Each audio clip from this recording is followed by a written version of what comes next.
The Lunar Guardsman. By Krimmer. Chapter 24.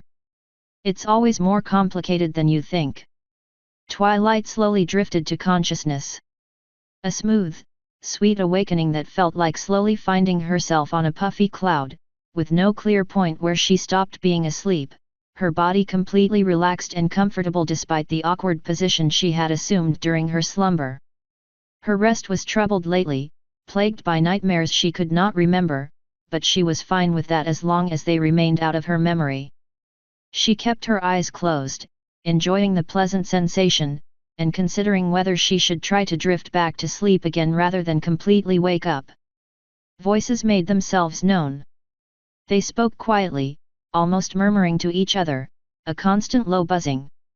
She lazily recognized them. Twilight pressed her cheeks deeper against the pillow, too comfortable to care that she fell asleep in the wrong room. "Surely you could leave the hospital for a few hours," Luna spoke quietly. "You did once already while carrying me, and during the day at that." Twilight was jerked an inch closer to a full awakening.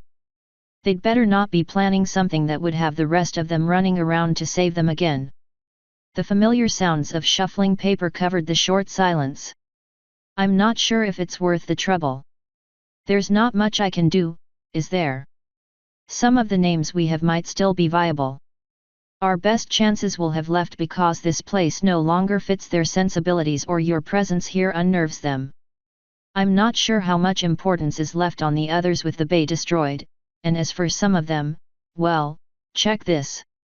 Twilight opened one of her eyes just a smidgen, a small slit that barely allowed her to see. Luna held a newspaper in front of her, blocking her from view. Rigdan was sitting patiently next to her on the side of her bed. She closed her eye again. The warm fog was starting to clear out of her head. She tried to cling to it with the same strength she clung to her pillow. "Arrested," Luna said, disappointed. "We're not going to get a hold here, are we? We could, but not while we're trapped in here or we look half dead. I don't think being a mummy carries the same kind of dread, and everyone would know I was gone the moment my armor went missing. The ponies here like me well enough. Couldn't this be enough?" Luna asked. "I don't know. Right now? That's a very cautious maybe. In a few months, when Celestia will have the place back in some working order. That's a certain no." Luna sighed. "I suppose we could have ended up much worse. Though, what if we were the ones who fixed these troubles for them? That would work if we could do that. We'd turn this back around to our advantage. You have an idea we can use?" "No. Don't you? I'm going to pretend you didn't just assume that I have the slightest idea where to start with rebuilding a city's economy." Twilight drowsily chuckled in the pillow. Her sessions with Princess Celestia flashed in her mind, amusing her even further. They really had no idea what they wanted to get entangled with. She groaned lightly in her half-sleep. She had to go help again today. She really didn't want to. A hoof tapped at the newspaper. The creature's corpse is the major obstacle for Baltimore to regain its past way of life according to this. Perhaps we could remove it. Any thoughts on how? I'm telling you straight out, I have none. Hook it and drag it out. Sure. We'd just need, what, a couple hundred dragons to pull? Do you want to stand behind them and crack the whip or should I?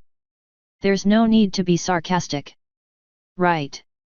I forgot, that's a princess privilege only. Stop it. We could brainstorm both cases for a while at least. It beats just sitting here and counting the cracks in the ceiling. Get a piece of paper, and let's see what we can come up with. This will be loads of fun, I can already tell, Rigdan said, completely devoid of any feeling. Maybe we can play with some dolls later to relieve your boredom. Will the Whittle filly be happy then? See? Damned princess privilege. We could. This is hard, Luna complained. Too bad the Leviathan's flesh is not edible. We could trade it with the griffins. Rigdan snorted. Prime rib. An endless supply. I'm pretty sure it's starting to rot already. We'd have to sell it before it looks too bad. Like it would matter. I do not know if they would fall dead from the disease first or the diarrhea. My stars, can you imagine it? Thousands of sick, flying griffins. Luna said, starting to laugh. A repeat of Discord's chocolate rain of sorts. Rickdan burst laughing. Oh heavens, that's disgusting. I'd pay to see that. I think killing your clients is not good for business though, even if it's hilarious. Ah, but see, we could export antibiotics in mass quantities at the same time, and lo and behold, the profits have been doubled. They started laughing together. You think they'd be stupid enough to actually try to eat it? Rickdan asked, catching his breath. The griffins? I bet there are some who are already thinking of trying a couple of bites. They like to boast about mighty beasts they ate. Oh stars, imagine if they started a plague on their own. Luna cackled. Celestia would go crazy trying to find those responsible. To be honest, it won't be that hard to find them, Rickdan said. Oh? How so? All she'd have to do was follow the brown trail. They howled in laughter together, each other's hysterical laugh pushing the other to new heights. Twilight gave up on going back to sleep with all that ruckus. It wasn't even that funny. She yawned wide enough that for a second she was certain her jaw would pop off. She climbed off the bed, scratching her mane with her hoof, making even a greater mess of it than her sleep did. She spotted a glass of milk and a large chocolate donut on the bedside table. Some pony had removed about half of the chocolate crust on top. The guilty party's identity was no terrible mystery. Good morning little Twilight, Rickdan said, wiping his eyes. Good morning Twilight, Luna said immediately to cover Rickdan's slip, even though Twilight didn't mind at all in reality. Your mother has left you some breakfast by your side. Good morning. Thank you, I saw it. I hope the chocolate topping was up to your standards. Luna's cheeks reddened. I only desired to make sure you had nothing but the best. Twilight grabbed a brush in her magic and blindly threw it to Rickdan, taking a seat in front of him. Normally she wouldn't do that, especially in front of others, but Luna did the exact same thing and she was completely unabashed about it. Rickdan started working on Twilight's mane, taming it down while she yawned again, rubbing the sleep off her eyes. I have to say, Luna continued. While I was a little reserved against your mother's insistent methods, her tactics to gain my favor are working well enough. Twilight glanced back to Rickdan. Velvet bought her chocolate cereal for her breakfast, he explained. Between Rickdan and her, I've never felt so pampered in my life. I think I like it, Luna said, a small smile gracing her lips. She pulled the covers over her with a content purr. Twilight waited until Rickdan was done, and then sat down to eat her own first meal of the day. Do you have anything planned for today? I'm still not allowed to leave my room, so no. Luna wiggled the broken leg held aloft, and lightly flapped her bandaged wing.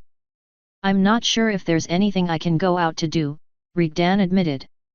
I already pestered Celestia to tell me what happened with the griffins, but apparently investigations are still ongoing. She didn't take well to my suggestion to let me ask them a few questions myself.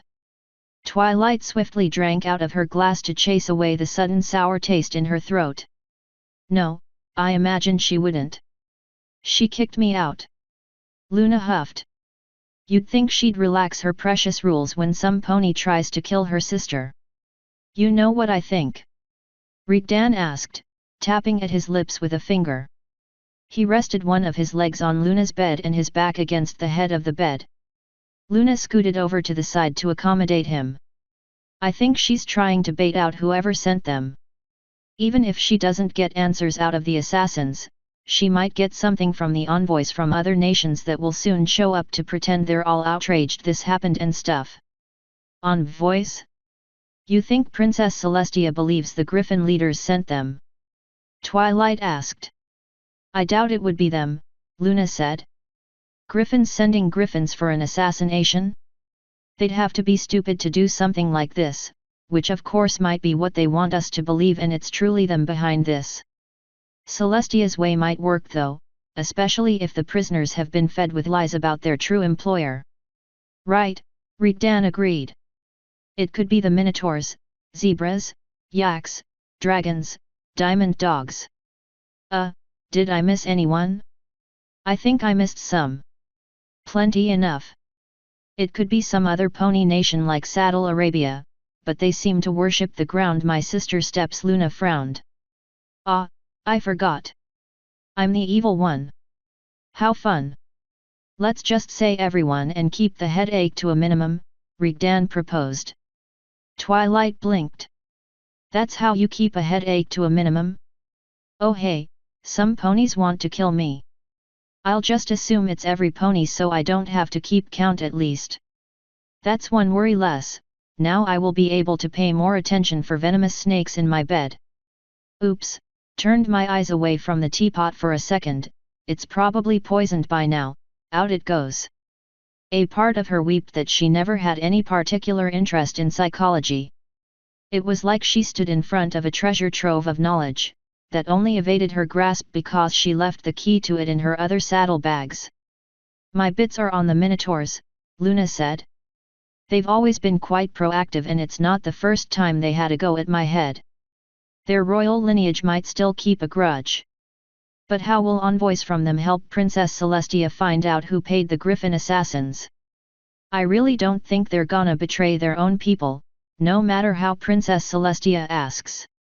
Twilight said. Luna looked at Twilight with wide eyes. My stars, you are really sheltered, aren't you? Excuse me. Spies, lit Twilight. Spies. Even if her spies don't uncover enough, just how the envoys act and what they say might be enough of a clue for Celestia to really start digging in the right direction, Rigdan said, chuckling. Princess Celestia has spies. You had no idea, did you? Rigdan asked with a furiously condescending smile. Wait, how do you know about them? Twilight asked. Why did she tell you about them? She didn't. I'm not supposed to know anything, but I'm not gullible either. There was this one time where I set a cheese export report on fire. She got so mad that she lit my pants on fire in retaliation. 2 golden doors bursting open. Rigdan running out, fanning the flames as he tried to douse them by kicking his legs in an impromptu dance. Twilight had tried to help using a wind spell, causing the flames to spread even more. Thankfully Cadance was there, and she knew a water spell. Rigdan was forced to change clothes multiple times that day. There were bees too. I remember that, Twilight said. Right. I hoped you wouldn't. Well, it seemed weird to me after I thought about it. Sole princess of the realm, and she had things like dairy product import and exports on her desk, and various other stupidities like that, insisting on reading them while she had a Griffin delegation waiting to meet with her in a day or two. She has a lot of responsibilities, Twilight reminded him. She also has a castle full of ponies to help her. Hell, they already do. She has scores of them that she delegates stuff to. Why was she the one reading these? So, this one time, I did a test to make sure.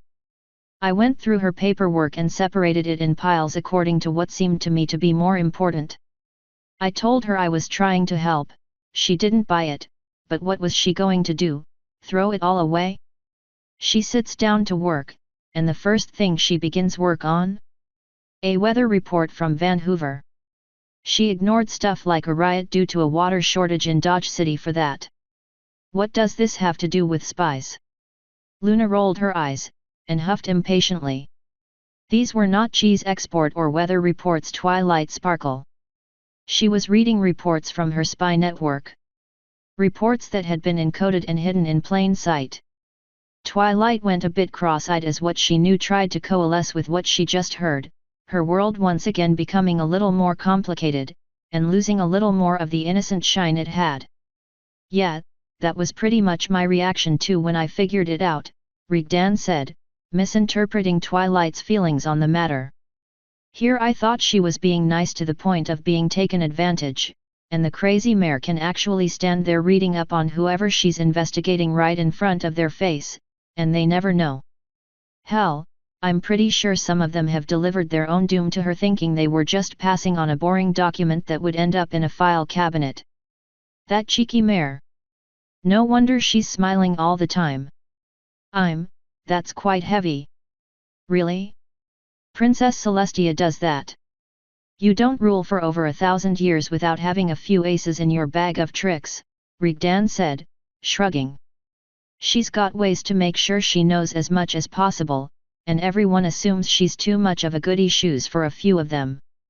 Problem is, she has been using most of her tricks for a very long time, and either there are holes forming or some ponies have gotten wise to them.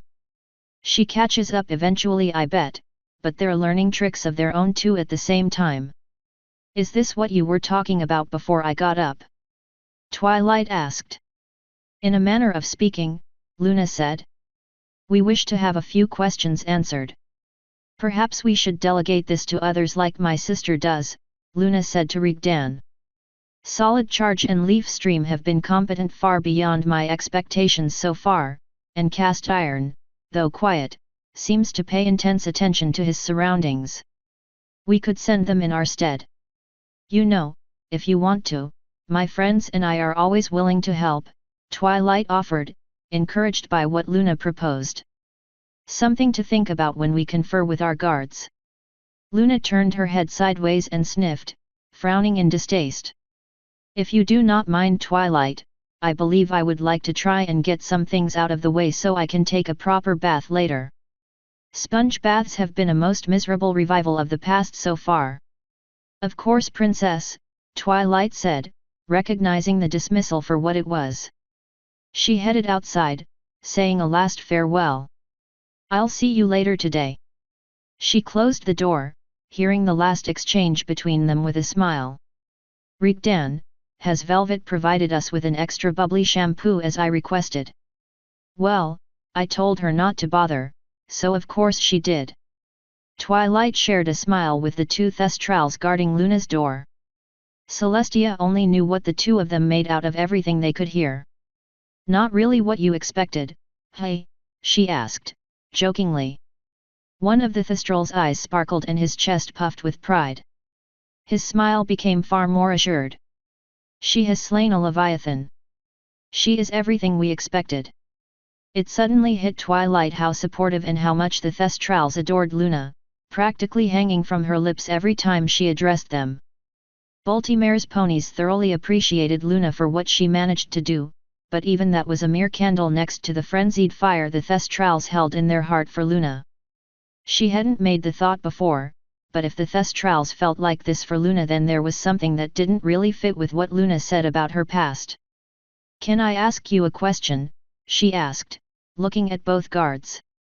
Of course, the both answered as one, exchanging a glance of amusement between them. They were young, probably even younger than Twilight, but had a certainty in their stance she couldn't help but envy. How come Princess Luna was so alone before her banishment? Why weren't the Thestrals supporting her before? We always supported our Princess of the Night, the one on her left answered sharply. We did, the other one added, speaking far more gently than his colleague. In fact, the last Lunar Guard had been comprised entirely of Thestrals. Really? I've never heard this before. You probably wouldn't, the Thestral answered while his fellow guard harumphed in displeasure. There's not much to know anyway. It was a very old story even before Princess Luna's banishment. The story goes that Princess Luna came to the Thestrals, asking for volunteers to form an elite guard to help her safeguard the night. There wasn't a single Thestral who wouldn't wish to join her. The clans were in an uproar trying to gain her favor. Princess Luna chose 20 of the best, the most agile, strong, and cunning stallions and mares. She personally trained them for a year, turning them into indomitable warriors before she took them with her into the night to fight by her side. So what happened? Why did she stop using a guard of her own?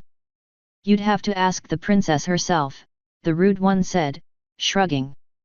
According to the story, Princess Luna returned less than a week afterwards, bringing back a few of her guard's personal items. She told our ancestors that they all died. Less than a? How? What happened? Twilight asked, shocked. No Ponei knows. The second Thestral waited for a nod from his companion before continuing. She refused to say. She didn't take well to being pushed for answers. She swore an oath right then. She said there would never be a lunar guard again. That the weight of her duty was hers alone to carry. Then she left. She was barely seen by our people from that point on. Choice, the first Thestral said. Sorry. You got it wrong. She said the weight of her choice, not weight of her duty. That's how the story goes. Don't get it wrong, you fool.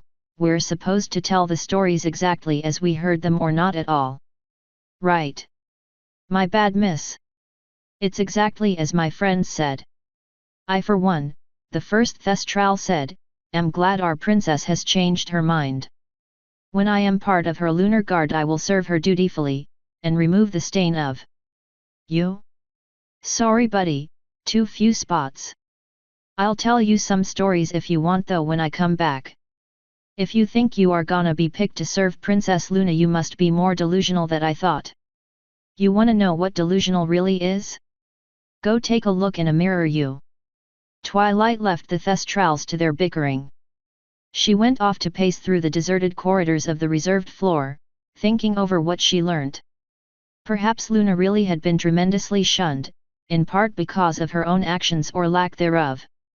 She had options however. She could have turned to Princess Celestia for aid, and now she learned she also had the Thestrals as a source of help. She accepted their help.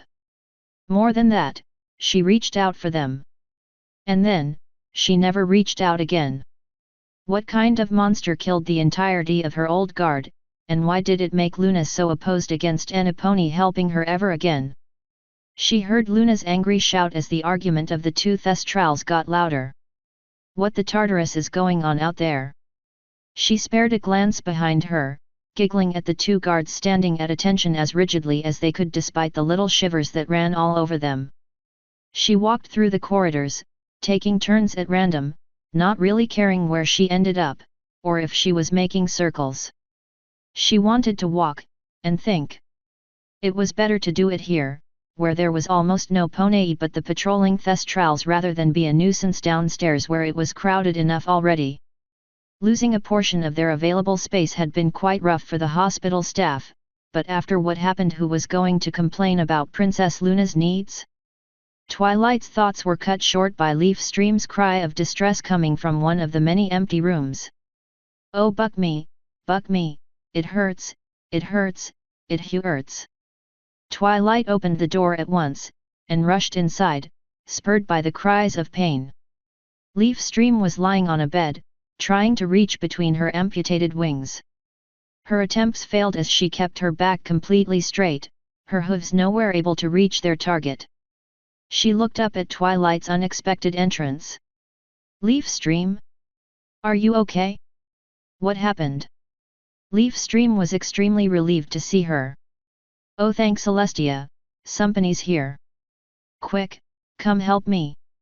The wing muscles have cramped up and it hurts like a bitch. What do you want me to do? Twilight asked, coming closer. The Pegasus gnashed her teeth as a wave of pain made her shiver violently. Just grab the stumps and force them to move down. Hurry. Twilight used her magic to do as she asked. She took hold of the wing's remains, feeling nausea as she saw the damage up close once more, and forced them to go back to their resting position. They resisted at first, but the muscles slowly gave in and had completely relaxed by the time she had finished. Leaf Stream let out a sigh of rested relief. Oh Celestia, you have no idea how good it feels now that it's over. What happened? Twilight asked, laying a blanket over Leaf Stream's back so she could keep her punished muscles warm. She looked around, spotting the haphazard nature of the room she was in. Leaf Stream must have claimed it as her own. What drew her attention, and made her feel pity for Leaf Stream, was the improvised hammock in a corner made from hospital sheets. She had obviously gone to great pains to raise it as high as possible. My fault, Leaf Stream said, grinning in embarrassment. The butcher that cut them off told me I had to keep the muscles exercised and not let them, what's the word? Atrophy. Yeah. That. Or else this crap happens apparently. You really should do as the doctors told you, Twilight cautioned. Leaf Stream snorted. Yeah. Sure. Easy to say, isn't it? It should be. A few sets of repetitive motions per day ought to be enough for. Leaf Stream cut her off. Yeah, exactly. She put a pillow under her chin and closed her eyes. That's awesome. Get up every day and flap these pathetic little stubs, just like I did when I had real wings. The same thing that got me in the air is now only good enough to make sure my back doesn't lock up and I end up writhing on the ground like a worm. Oh, what fun that is! Twilight bit her lip, feeling awkward. I'm sorry. I didn't think of it like that. Not your fault, Leaf Stream said. Though I appreciate the sentiment. Celestia knows the one who did that to me ain't gonna be apologizing any soon. You are still angry with Rigdan, Twilight noted. No, Leaf Stream said, not sparing the sarcasm. Whatever gave you that idea? You know. You never said you were sorry to him either. Leaf Stream's eyes opened up in a flash. I'm sorry, but what? Me, say sorry to him? About what? You did try to kill him. Try. I tried. He succeeded in getting my wings cut off. There was also the little matter of excruciating agony, you know, while he shattered the bones and forced them to slice through the muscles and sinew. I was screaming so hard my throat bled. Ring any bells? Are you having memory problems or something? Is it because you're spending too much time around the bucker? Heck, is it contagious? I don't have any problems with my memory, but maybe you do. You tried to kill him. You were the one who started this, Twilight countered. Now see here, you're not seriously telling me. And from what I hear and see, Twilight continued, raising her voice over Leaf Stream's, you are being a total jerk to him. Granted, you are being kind of a jerk to every pony, but especially Rigdan. He totally deserves it, Leaf Stream spat. Celestia, how come my cutie mark hasn't changed to a gramophone already? He destroyed my wings. He crippled me. Maybe he deserves it, Twilight seemingly relented. But would you like to know something I've noticed? Oh please, don't leave me in suspense, my poor heart can't take it. Do tell. Twilight leaned towards Leaf Stream for maximum effect. He hasn't retaliated or complained about your behavior despite what you say or do. Not even once. He has outright threatened or attacked ponies for looking at him wrong, but not you. Leaf Stream backed off. Twilight waited for her retort. It didn't come. All right, see, now you make me sound like I'm the jerk. You kind of are. But he. You tried to kill him, Twilight reminded her once more. In an exhibition fight. Where he tried to keep it clean. Now, look, I didn't kill him so, you know, it doesn't count as much as. If you want an apology, Twilight said, then perhaps you should make the first move. Again. Only with less trying to kill him. You can't let this fester, not while you are supposed to work with him. You heard his story, same as I did. I've almost never heard him apologize to others, and I think you can understand why, but maybe he will to you. You have to do so first though. Even if he doesn't, it will be good for you to leave this behind you. Leaf Stream's eyes opened wide, making them glitter with hope somehow, and with the saccharine voice of a young filly said, and when we both say sorry to each other will fairies come down from golden clouds and give me back my wings, Grandma Twilight? Will everything be hunky-dory then? Twilight didn't rise to the bait. Saying sorry isn't meant to fix anything. It's how you're supposed to start fixing it. I'm going to lie down and rest, Leaf Stream said with a sudden brooding expression, turning her back on Twilight. Don't you have somewhere else to go and be all preachy and wise? As a matter of fact, there was some pony else Twilight wanted to talk with. She had been avoiding it for days. Perhaps it was time for her to also make the first move. I do. I'll leave you alone. Think about what I said, and don't forget to do your exercises.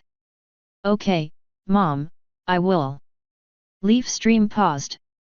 Thanks for the help. You're welcome. Twilight left. Whether Leaf Stream listened to her advice or not, it was still a victory for Twilight. She didn't listen to that hate-spewing voice in her head, and every time she didn't it was fading a little bit more. It had almost vanished soon after Luna awoke. She was winning. Asterisk. Twilight had been waiting for her mother to return to the hospital from her shopping trip for over an hour. She sat near the entrance on the edge of a step, watching as ponies came in and out. Ever since the doctors announced that Luna had woken up and was on the road to recovery, there had been a resurgence of ponies wanting to meet her or leave something for her. Twilight wasn't sure if any of them would get their wish. It had become obvious by now that the gifts and letters they had been showering Luna with were not something she knew. It wasn't that she didn't enjoy them, but rather that they were not fulfilling the cause they were meant for. Luna had been going very slowly through them in private, only keeping Rigdan at her side during the process. She had been separating them into two piles as she went, and hadn't explained to any pony why yet. As for meeting the ponies flocking to see her, she refused, using her condition as an excuse not to be seen. Princess Celestia tried to change her mind.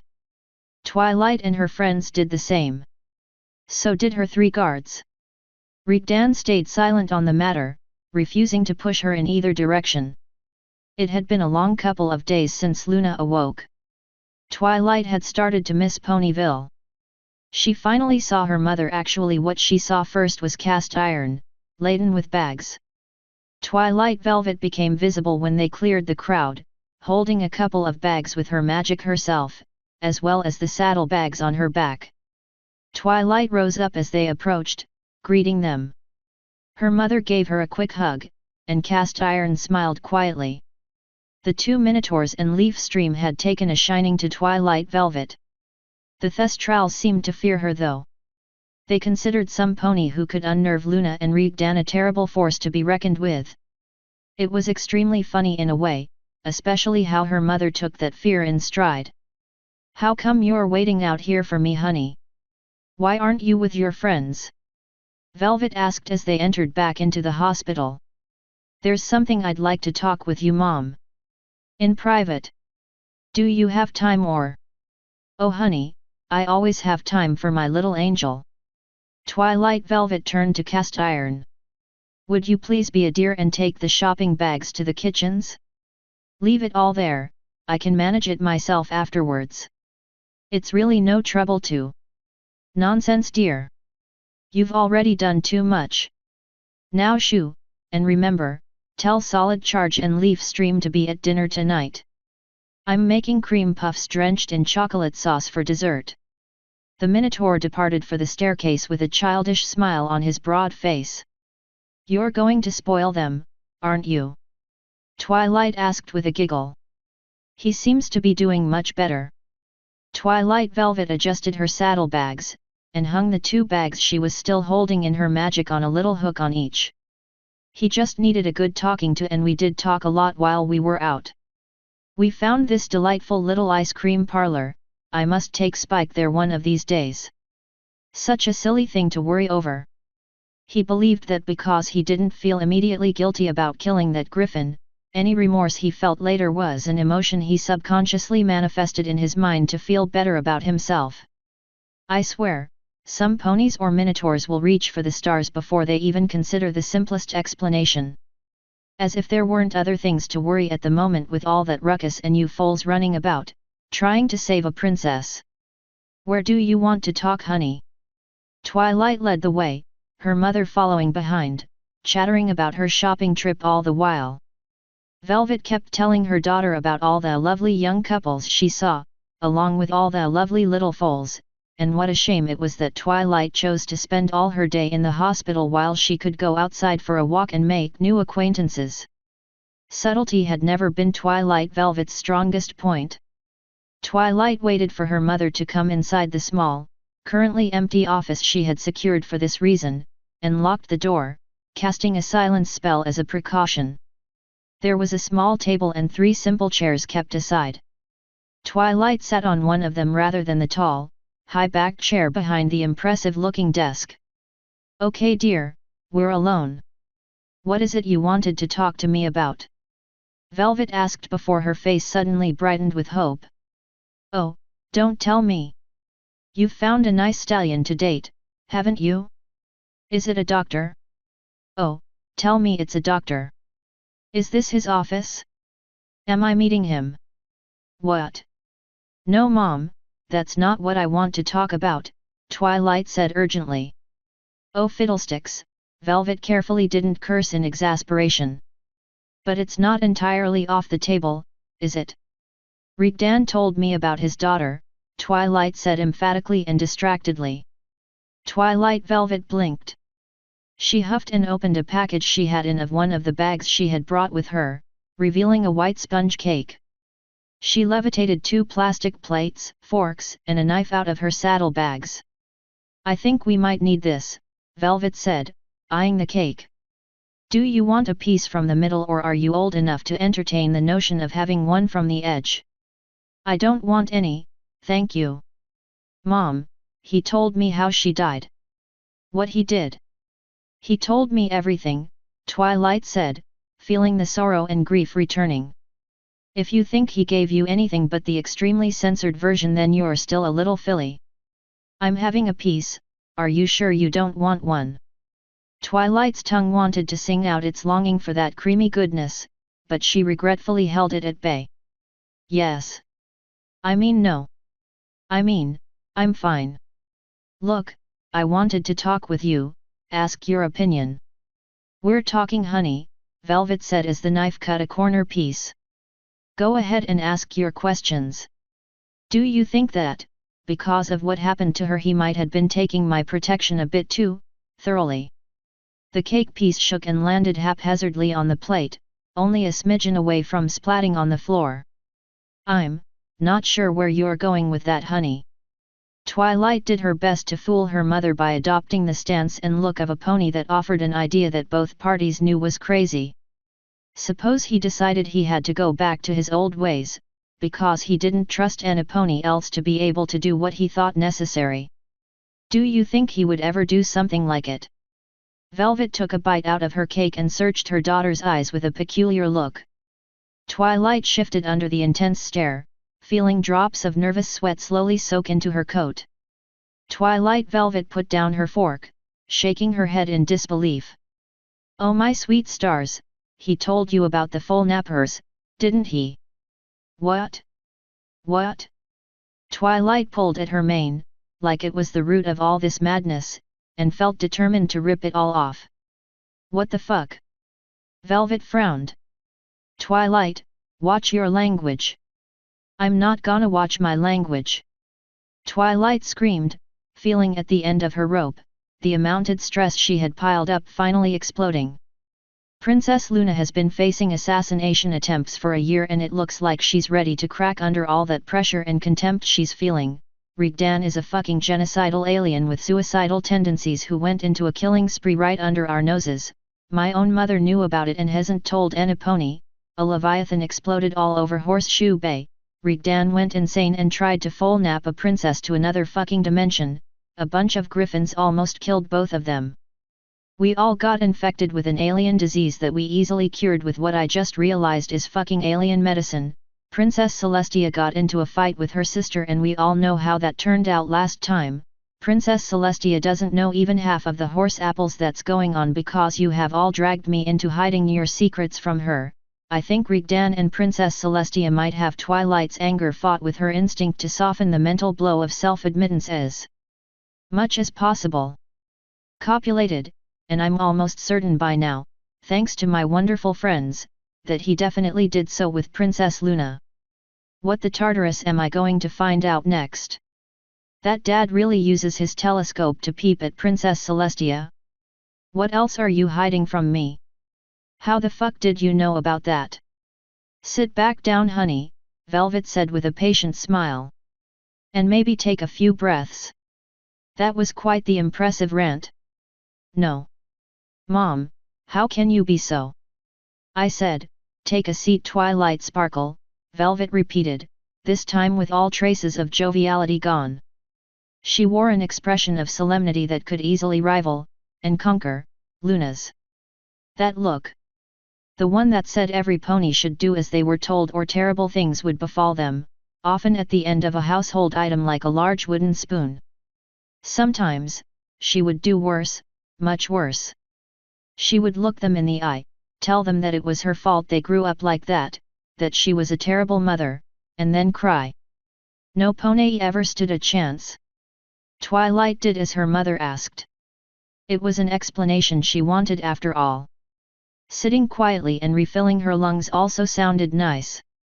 Velvet took her seat across from her daughter again, looking her in the eye and standing straight on her chair. Do you know which was the most horrifying moment of my life? Velvet asked. My full napping.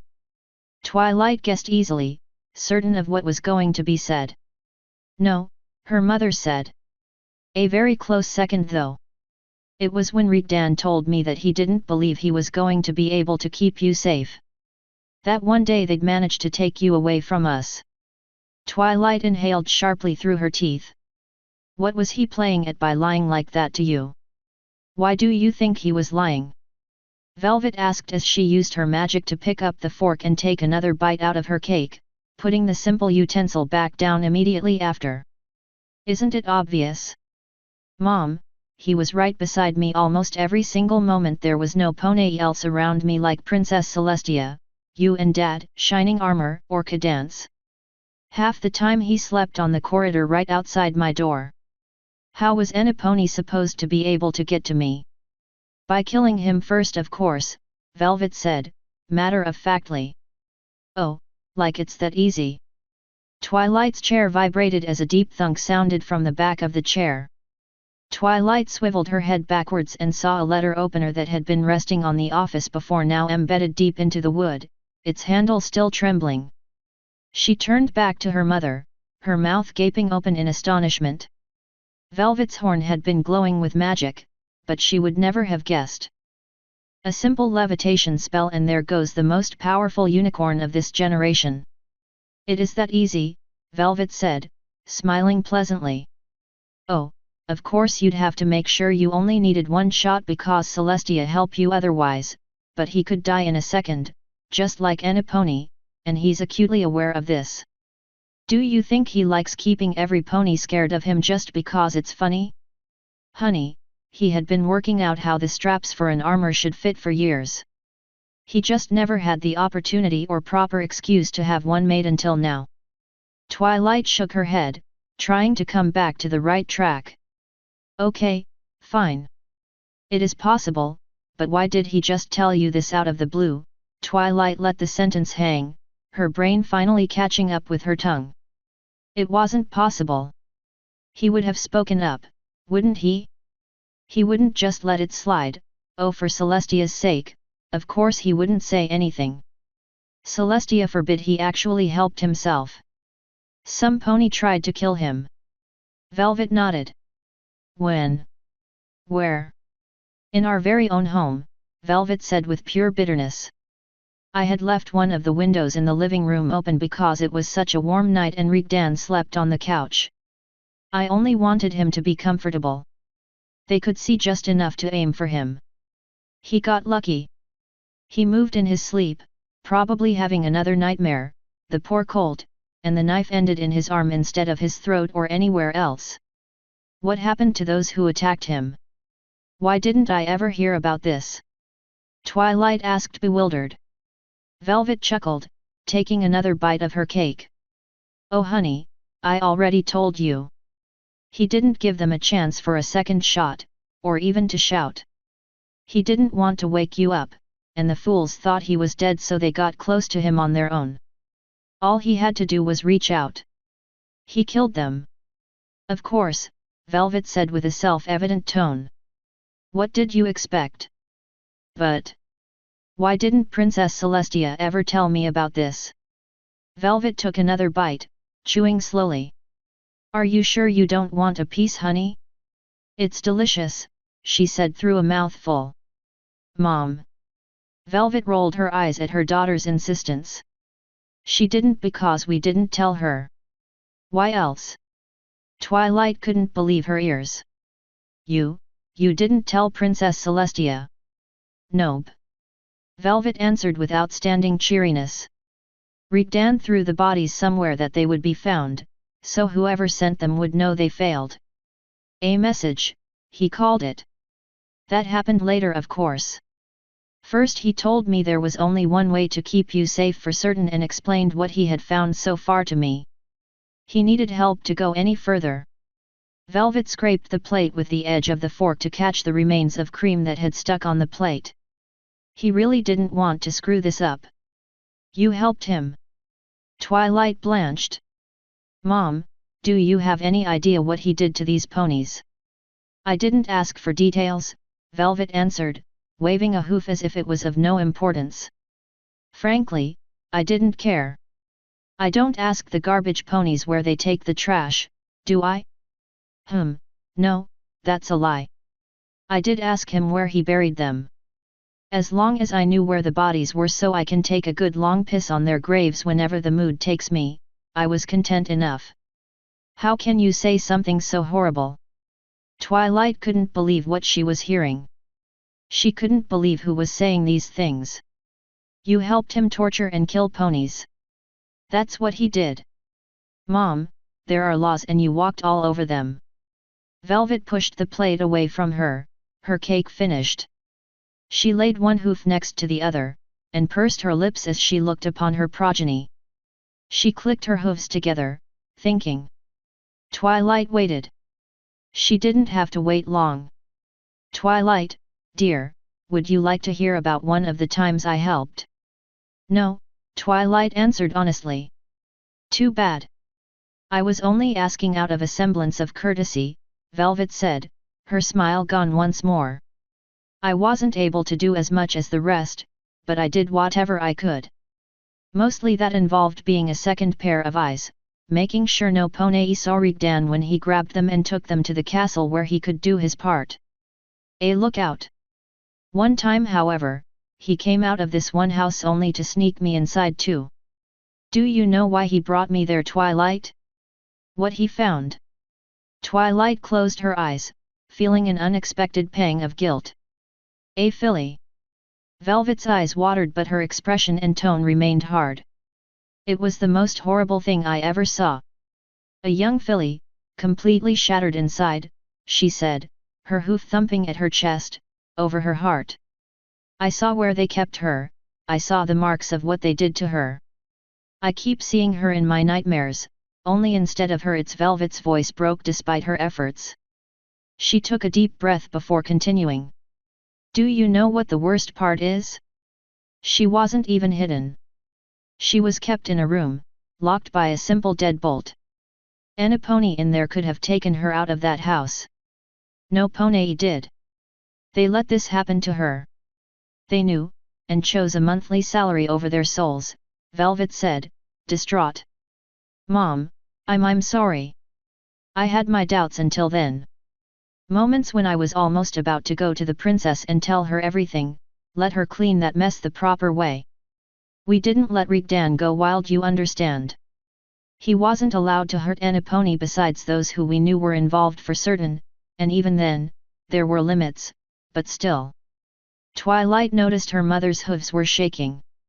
Not anymore. Not after seeing that. I took the filly away from there. I took her home, took care of her, and brought her back to her family. I told them what had happened to her.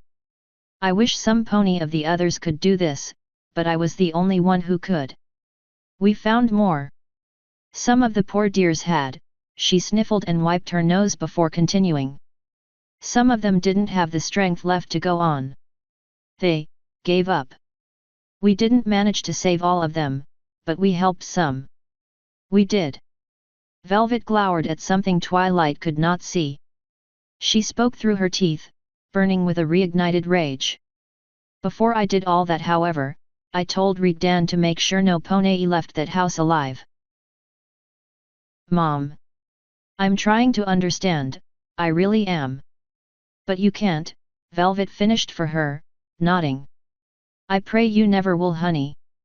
I'm going to tell Princess Celestia, Twilight confessed, feeling horrible for saying it. Not now, not for some time yet, but she should know. It's not right, Mom. You go ahead and do that when you believe it's time, honey, Velvet answered, smiling motherly once more. Twilight reached for her mother's hoof. Mom, I'm serious. Velvet put her other hoof over her daughter's. So am I, honey, always do what you think is right. I did. If I am to be punished for it, I'll do so with a smile on my face. I'm not going to cry over my choice, and you shouldn't either. Don't worry about me. That's my job. Twilight cast her eyes down. Mom, is it really that bad out there? Am I really so sheltered that this goes on in Equestria and I knew nothing? I'm learning things I never imagined in my worst nightmares. Velvet smiled, patting Twilight's hoof. There are bad spots. There always were, and some of them are really bad. It doesn't mean it outweighs the good. It doesn't even come close. You are a bit sheltered, honey. A lot of places are like Ponyville. Elsewhere they are not that great, and a few are pretty bad, I'll admit that, but they're not the pits of darkness Rigdan imagines. He focuses on the bad side too much, so remember that if he says anything. There are bad ponies, and sometimes they hurt a lot of good ponies, but they're always stopped one way or another. This wasn't that different, honey. A small bunch of very evil ponies. There are more of them, I won't lie, but Princess Celestia and her ponies do their job exceptionally well in almost every case. But why didn't you let them do their job in that case? Why did you have to resort to such horrible actions? I was angry at first. I wanted the same thing Rigdan wanted, I'm not going to pretend I didn't. Then we found the first filly and I decided I wanted this over as soon as possible. Right or wrong, Rigdan got results, fast.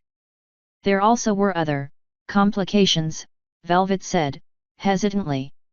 Some of those responsible were very powerful ponies, and letting this go public and to the courts would hurt some ponies who didn't deserve it. So, rich ponies? Is that how it goes? The rich and powerful are outside the law.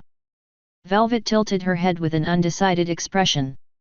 Not always, but sometimes, yes, it happens.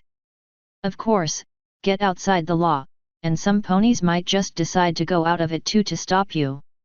It's not a perfect world, honey, but as you might have figured out from what Rigdan saw in his travels, it could be so much worse.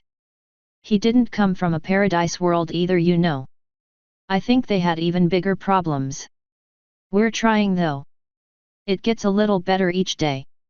Twilight moved to the seat next to her mother's so she could rest her head against her. Velvet nuzzled her and hugged her close. I used to think that the world only had big evils, like Nightmare Moon or Discord. I never saw anything really bad though, did I? Nightmare Moon was so broken she never really tried, and Discord was only playing around. What good am I if I can't stop the real threats? Twilight said, dejected. Velvet caressed her daughter's mane. Oh honey, cheer up. You saved the world, you really did. Nightmare Moon was dangerous enough even so to take out Princess Celestia, and Discord wasn't going to keep fooling around forever. Maybe. All this, however, all this plotting, all these threats, lies, and knives in the back, all these ponies that would hurt even foals like that. What am I supposed to do about them? How do you stop them? Twilight asked, feeling deeply troubled. Twilight's mother hugged her even closer and rocked her like she used to do when Twilight was a filly. I'm no Princess Twilight, but it seems to me that you'd do it the same way you stopped everything else. You gather your friends around you, and do your best. Twilight nodded and pushed her muzzle against her mother's coat, feeling not better, but comforted at least. Thank you, Mom. Velvet let go of her daughter and stood up, striking her hooves on the floor in an attempt to remove the numbness that had grown in, and taking a deep, invigorating breath. Now, it's almost time for lunch. How about you come down to the hospital's kitchen with me and help me organize everything I bought? It will be just like old times. Quit worrying your head over this. When it's time you will tell Princess Celestia, and you will make sense out of this mess with her help. Twilight got up. It was true. That didn't make it less painful. It was hard enough when she dreaded the thought of betraying only one of her loved ones. Now, was she really going to be cold-hearted enough to? Mom, Twilight said, halting her mother before leaving the room. You said we didn't let Rigdan go wild. There were others involved. Velvet sighed. Twilight, you didn't think just 2 ponies could pull this off without Princess Celestia realizing what was going on, did you? Twilight hesitated. Was one of them Dad? Or Shining Armor? Velvet chuckled. Oh no. Those 2? I kept them out of it. Your dad figured out that I was doing something dangerous, but I told him not to ask me anything. I'm sorry, Twilight, but I don't think I should say more on the matter. You're upset enough as it is. It's in the past, and you don't need to worry about the future. Just focus on what you need to do right now, okay honey? Okay. Let's go. Though. Copulated. I don't like how you seem to be so wary of something as natural as sex. Perhaps you need a long-awaited talk, one that is not just about the mechanics, Velvet said as she opened the door. Oh my Celestia, Mom no, please. Twilight said, terrified. And I know exactly where you're getting it from. Princess Luna and Rigdan, eh? I might have grand foals from that colt after all if they decide to adopt. They certainly weren't fooling me by pretending that Rigdan keeps accidentally falling asleep while on her bed every night. Your friend Rarity is a fashion designer, right? What does she know about wedding dresses? No Mom, no. Don't talk to Rarity about this, I'm serious. Mom, don't laugh. You stay away from Rarity. Asterisk. You know Rarity, I wouldn't say no to getting some more sleep in, Applejack said, yawning. Just sayin', we should take advantage of the quiet and all. I quite agree with you Applejack, Rarity said as she walked next to Applejack, heading for the stairwell that would take them down and out of the hospital. Which is exactly why we should use this opportunity to go out and relax a bit. See the sights, meet some ponies, remove the scent of disinfectant from our manies. I was relaxing pretty fine on my own bed, but fine. Who else is coming along? Rainbow went for some flying but she should be getting back any second now. Fluttershy, Pinky, and Spike will join us later, and I saw Twilight sitting outside the entrance some time ago. We can pick her up as we leave. Right, Applejack said, making a small detour to avoid a Pegasus stallion that was mopping the stairs, making his way upwards. She let out another small yawn and pulled her hat lower, to stop the sun shining through the large windows lighting up the staircase from glaring into her eyes. Truth be told, she had started to get bored a bit just lying around, though that didn't mean she was up to another round of madness so soon. Excuse me, sir. Rarity had stopped to address the janitor they passed. I wanted to remind you that the guards don't allow ponies without permission on the top floor. I wouldn't want to see you dragging your heavy cart all the way up for no reason. The Pegasus chuckled good-naturedly at Rarity. That's okay miss, but thank you. Hey, at worst I'll just bribe them to let me do my job with a cucumber sandwich. Applejack almost tripped on her own legs as she froze on spot when she heard him say cucumber, enunciating the word. Any drowsiness she still felt was gone when she heard the wrong password. Besides, janitors didn't carry their carts up the stairs. There were cleaning supplies on every floor. She turned back, looking up at the stallion that wasn't a janitor. His smile slowly faded as he realized their reactions were off. "All right, mister, why don't you wait here a while and—" The Pegasus didn't wait for her. He threw his mop and kicked the bucket towards them. The wooden handle hit Applejack in the forehead, and the bucket emptied its dirty contents on them, blinding them. "My mane!" Rarity screamed, feeling the majority of the muddy water that hit them run down the tendrils of her destroyed coiffure, all the way to her back and chest. "Oh, I'm gonna pluck your eyes out for that," she promised with a deep menacing growl. "After him!" Applejack yelled. She cleared her eyes enough to see the stallion trying to pull his cart of janitorial supplies up the steps. Unfortunately for him, Applejack and Rarity's shouts were enough to attract the attention of the Thestrals guarding the corridor above. The stallion abandoned his cart and ran up the stairs. 2 Thestrals blocked the top with their bodies while another 2 swooped above them, heading for the incoming Pegasus. In a flash of magic the stallion was gone. The Thestrals looked around them, stunned. Applejack and Rarity were looking in the right direction to see him teleporting behind them, neatly avoiding the Thestrals. Applejack had no idea how a Pegasus could do that, and she didn't care. She squeezed through the Thestrals who hadn't had time to look behind them yet. They got wind of what happened fast enough, and were following right behind her. Their quarry ran down the corridor, unerringly heading towards Luna's room. He didn't have a chance, of course. Even if the Thestrals in the entrance weren't able to stop him, he would have to deal with Rigdan, and then Luna herself. He didn't stand a chance, but Applejack wouldn't let him even try anything. He was fast, but she was much faster. Echoes of hooves striking the tiled floor, and of leather wings flapping, filled the corridors, advancing on their position. The Thestrals were quick and spread strategically around the floor. They would catch him in less than a minute, unless he managed to avoid them with his teleporting trick again, and Celestia knows what damage he was planning to do until then. Applejack's solution was pragmatic enough. She would catch him now. When she got close enough she jumped, pushing hard with every ounce of strength of her hind legs, gaining that little needed burst of speed. Her hooves reached for his back and her teeth clamped on his left wing. No matter how determined he was, the pain would stop him dead right then and there. It worked on Rainbow, it would work on. Applejack landed on the floor, the stallion getting away from her. She closed her eyes as she struck the floor with her jaw. She had no idea how he escaped her. She was sure she had caught him. She opened her eyes. Yep, she totally did. She still had his wing in her teeth. Her eyes crossed as she tried to make sense of what she saw. A whole Pegasus wing was ripped out in front of her, the end of it caught in her mouth. The Thestrals following them caught up and flew for the stallion, screeching in fury. Applejack saw the disguised janitor stop and turn towards his pursuers. He pulled off his janitorial cap, revealing a unicorn's horn beneath.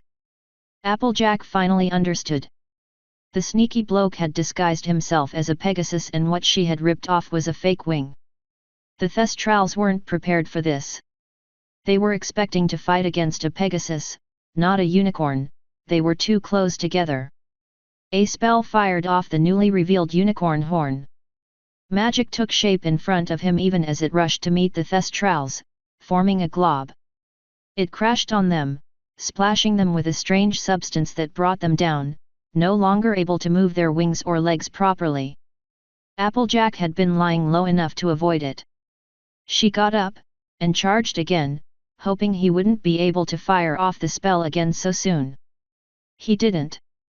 Instead, he pulled a large dagger out of his uniform, slashing horizontally across him with his magical grip. Applejack barely managed to stop, breaking her run by pressing all 4 legs down. She leaned back as much as she could. The tip crossed close enough by her throat to feel the air move against her coat. The unicorn pressed the attack. Applejack retreated, not having any way to fight back. The dagger did not relent. It swung downwards and it slashed across her shoulder and chest. She immediately felt blood running down her body. She called out for help, desperately. "Some pony, help! He's got a knife!" She backed again, her eyes locked on the bloodied weapon. The unicorn saw her move back and paused. Applejack knew this was her chance to get out, but if she did he would get away, and another pony might be hurt in her place. Granny Smith didn't raise no coward pony. She'd stand her ground, to the bitter end if she had to. The moment of trying to decide whether to kill the mare in front of him or try to reach his main target cost the attacker dearly. He hadn't been paying attention to his surroundings. A cyan Pegasus came flying down from the side, speeding down the corridor leading to them, her teeth grinding angrily against each other. "Hey, jerk! Stay away from my friend!" The stallion tried to turn, but he couldn't possibly do so in time. Rainbow Dash was too fast. She kicked the stallion right on the ribs with all the force of her flying charge, launching him to the opposite side. There were large glass panes in some walls, almost covering them top to bottom, to allow sunlight through and illuminate the hospital. Solid Charge had ordered them painted over, to stop any pony from spying through, and if some pony was thinking of teleporting inside he would have to do so blindly, risking his life. The stallion crashed on one such glass pane. Sunlight burst through, lighting up the half-darkened corridor. Glass fell outwards in large shards, following the stallion as he fell out of sight. "Applejack, are you okay?" Rainbow Dash asked, caught in the panic of the moment. "Yeah, I am fine," Applejack answered quickly. "It's mostly a scratch. I am okay." Rainbow Dash breathed out in relief. "I'm glad. Look, Applejack, I'm going to go after that Pegasus before he flies off too far. Tell the guards to come find me, okay?" "Rainbow, he wasn't." Rainbow stood at the precipice of the broken window, looking down. Her expression was turning into one of full-blown panic and horror. "Applejack! Applejack, why didn't he fly? Why is he so still down there?" The Thestrals arrived at that moment, converging around them from all directions, only seconds too late. **** Rainbow was shivering so hard that they had brought her a blanket to cover herself. It didn't really help, but it did give her some little comfort, as did the hot tea. She wasn't drinking it, but she seemed content enough to hold it. Fluttershy had sat next to her childhood friend, and Rainbow rested her head in her friend's lap like a scared filly. Rarity and Pinky were also there, doing everything they could, even if it was nothing at all.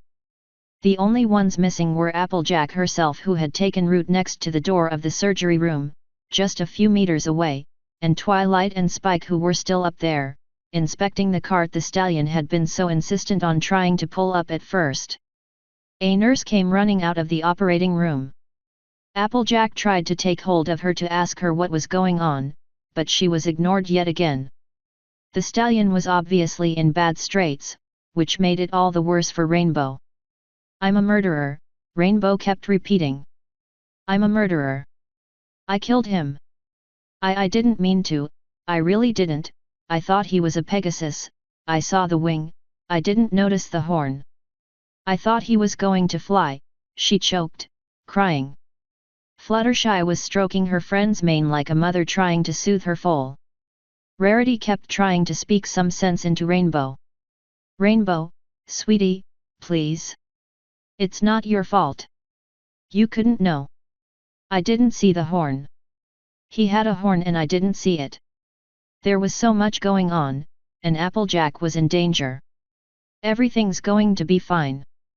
The doctors are fixing him up as we speak. The worst you did was hurt him a little bit, and no pony is blaming you for that. I'm a murderer. I'm a murderer," Rainbow kept saying, refusing to listen to Rarity. Applejack heard hoofsteps behind her. She was so far on edge, everything had taken a crystal clear clarity. She would almost swear she could hear her own blood rushing through her veins.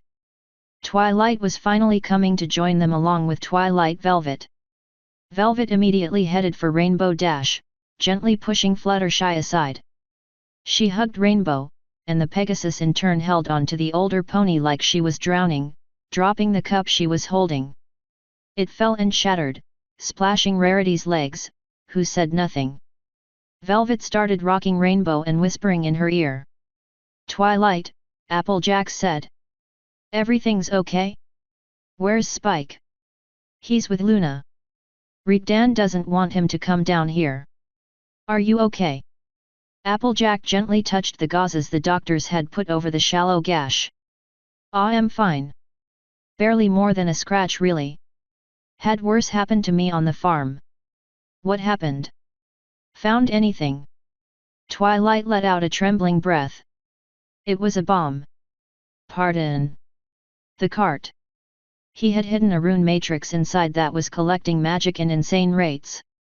He had even hidden nails in there, whole boxes of them, to act as shrapnel. He could blow up most of the floor with that. He almost did. It hadn't stopped collecting magic. It was a matter of time until it blew up." "Oh Mère Celestia," Applejack whispered. She could scarcely believe how close they had come to Pony's dying. If Rarity hadn't stopped there to say anything. That's probably why he was running around. He must have wanted to make Luna or Rigdan come out, even get them near the cart if he could. "You stopped it, right?" "Yes," Twilight said. "Normally we would try to take it away from every pony and let it explode on its own since the runes looked too complicated and we had no idea how much time we had. We're lucky that Rigdan was able to stop it easily." "Really? How?" "He just bled over the darn thing and then we scratched some of the runes off. It's just a hunk of metal now. He's coming down too, along with the others." "How's Rainbow?" Applejack turned to watch her guilt-ridden friend. She had finally stopped her litany, but she was still trembling in Velvet's hooves. "Not that good. She probably saved Mare's life there, but that isn't what's on her mind right now, you know." She explained Rainbow's condition to Twilight as clearly as she understood it. Twilight bit on her lower lip as she watched poor Rainbow. "What are the doctors saying? Is he going to make it?" "I don't know Twilight. Oh hey, here's Rigdan." Rigdan joined them with Solid Charge and Leaf Stream by his side. He was walking barefoot, covered in nothing but his bandages and the short hospital dress, but he still looked intimidating, even next to the large, healthy Minotaur. It was the way he stood, and the glare of his eyes. You didn't have to know him at all to understand that there stood some pony shimmering with barely contained rage. "Any word from inside yet?" he asked straight away. "Not yet," Applejack said. "Truth be told, I don't think he'll make it. I saw him when they brought him in." "What do the doctors say?" "They ain't speaking to me." "They'll speak to me," Rigdan growled. He turned to Solid Charge. "Get in there, and find out everything. I want to know exactly what to expect. If they refuse to answer for any reason, tell them that I am coming for answers next." Solid Charge nodded and pushed the operating doors open. Ponies rushed to stop him. He was talking to them as the doors behind him swiveled shut on their hinges. "Rigdan, how come that pony knew that password?" Applejack asked. "Ponies found one of the Thestrals out on the streets. Someone caught her and beat her almost to death, but not nearly enough. She was actually crawling to come warn us when they found her. She gave them the wrong password despite what they tried. Good girl. She's gonna be fine after a few weeks. Cast Iron is staying with her to see if she can tell us anything more." Rigdan had noticed the commotion nearby. "What's wrong with your friend? I thought she wasn't hurt." Applejack explained once more what was happening to Rainbow. Rigdan listened attentively without commenting. Leaf Stream sighed and spared Rainbow a sympathetic glance midway. "Guilt?" Rigdan asked, dumbfounded. "She's feeling guilt. Yet, hard to believe, oh no, she said, sarcastically. She probably saved Mer's life if that pony decided to jump me, but that doesn't mean she's taking it easy that a pony might die because of her. Some ponies don't like knowing they killed, Applejack answered, feeling a little peeved. Rigdan grumbled, and crossed his arms. He stood with them waiting silently, but his eyes were on Rainbow Dash, watching Velvet cradle her, not the doors. Solid Charge came out, looking grim. Rainbow spotted him, and starting quietly sobbing anew at his expression. It doesn't look good, the Minotaur said quietly. They're still trying as much as they can, but that might not be enough. He split his head open, and lost a lot of blood. Broken bones, crushed organs, lacerations from the glass. There's some chance, even considering all that damage, that he might make it alive. Whether that's for good or just long enough to ask him a few questions, they cannot know. We will have to be fast. There's that at least, Leaf Stream said. She ain't gonna take it well when he kicks the bucket.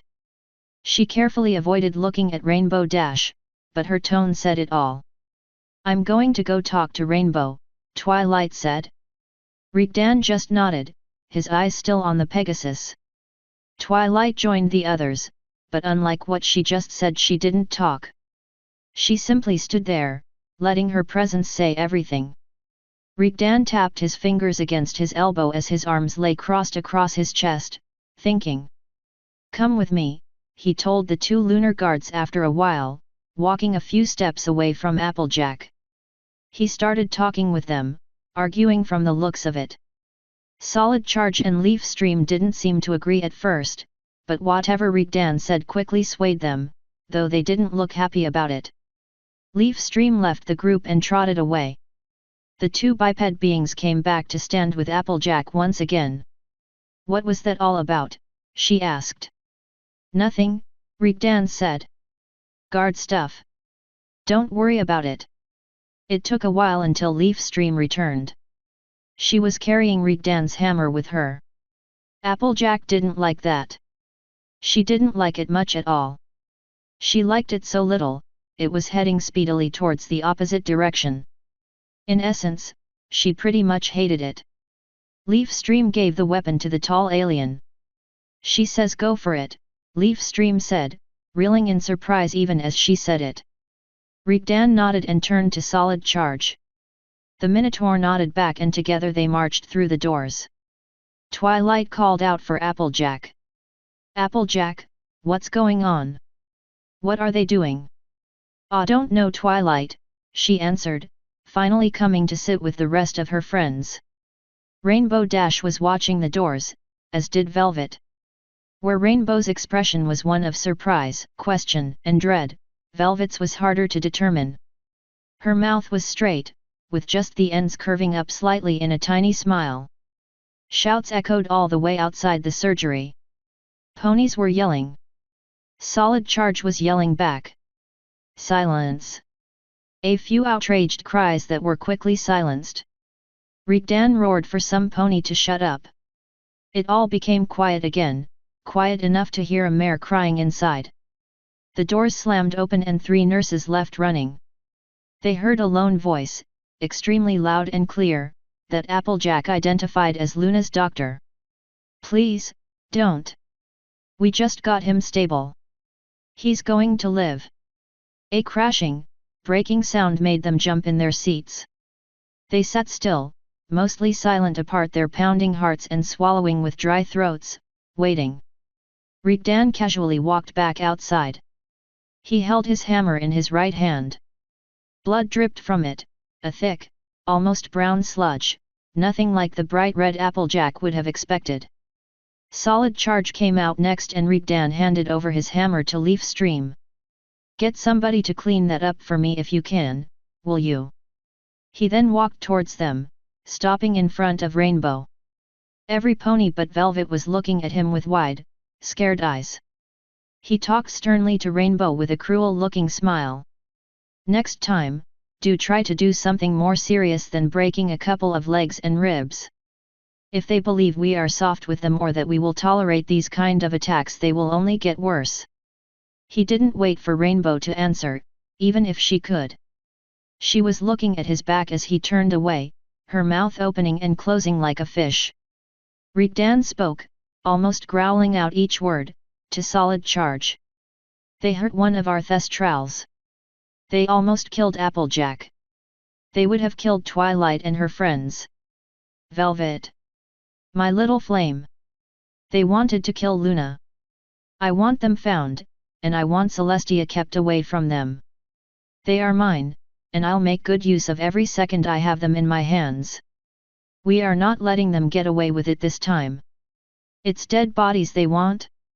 They'll get them. Solid Charge nodded grimly next to him, looking almost as furious as Rigdan. The two large creatures left with heavy steps, fists shaking with anger at their sides. But he didn't, Twilight stammered. Applejack put a hoof over her mouth, before Rainbow noticed her. Let it go, Twilight. Just let it go, she whispered. Rainbow finally found her voice. I didn't kill him. But he fell from so high and he looked like. Rarity quickly grabbed the opportunity. See? Like I told you. Honestly, Rainbow, what did you expect? Ponies have survived worse. You were worrying over fantasies of guilt. I really don't understand all that drama. There's no chance you'd ever hurt any pony like that. You simply don't have it in you. Yeah, Pinky agreed. Besides, I've fallen from roofs plenty of times and I didn't get hurt at all. Rainbow snorted. Yeah, but you're practically made of candy floss, she laughed with sudden relief. She immediately covered her mouth with a guilty look. I shouldn't be laughing, he's still dead, but I really thought I thought that I. You did nothing, sweetie, Velvet said. You heard them. You barely hurt him. He killed himself by trying to hurt Princess Luna. Now, what do you say we leave, drink something hot, and leave this tragedy behind us? Come, I'll make hot cocoa for all of us. Applejack, Twilight whispered to her. Should I go speak to him? Should I go tell Princess Celestia what happened? Just let it go, Twilight, Applejack answered again. It's better this way. It's how it would have ended anyway, one way or another. Was this the right thing to do? He would have died anyway, but what if? And then Rigdan would get to ask him his questions. I don't think he'd let him off anyway. All in all, he got lucky. Twilight looked back at Rainbow smiling tentatively at Pinky's antics, Velvet smiling along with her, still holding her. Maybe you're right. Don't tell the others. Rainbow shouldn't find out. I won't, Applejack promised. It was better this way, Applejack almost really believed that. It's what annoyed her so greatly too. Things shouldn't be better because some pony died. They shouldn't. It didn't feel right. It wasn't, but at the same time it was. Would she have felt the same if it didn't involve one of her friends? Would she rather some pony live a few hours longer in exchange for a lifetime of guilt for another? Did it matter? Gosh darn it. She really thought she had life figured out by now.